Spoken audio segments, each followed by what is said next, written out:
Control Pests, simplifying English phrases. Hello everyone. Today, we're going to explore the phrase, control pests. This is a common term you might come across in various contexts, especially in discussions about home care, agriculture, or environmental management. Let's break it down together to fully understand its meaning and usage. First, let's focus on the word control. In English, control means to exercise restraint or direction over, dominate, command.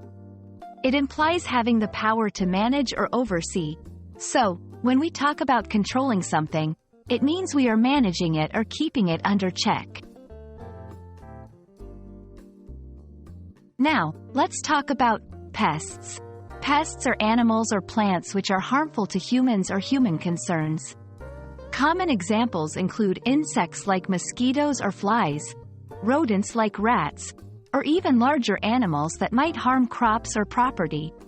Pests are generally seen as undesirable and something to be managed or eliminated.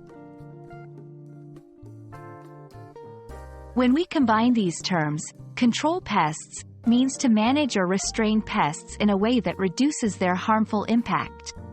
This can involve various methods like using chemicals, setting traps, or employing natural predators.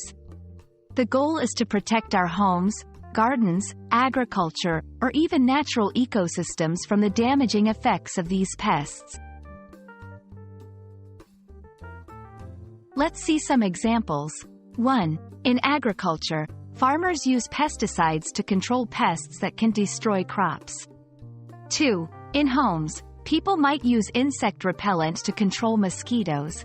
3. In environmental management, conservationists control invasive species to protect native ecosystems.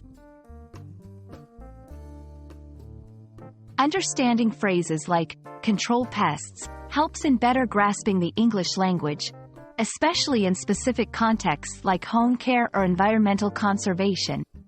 I hope this video has been informative and made learning English a bit easier for you.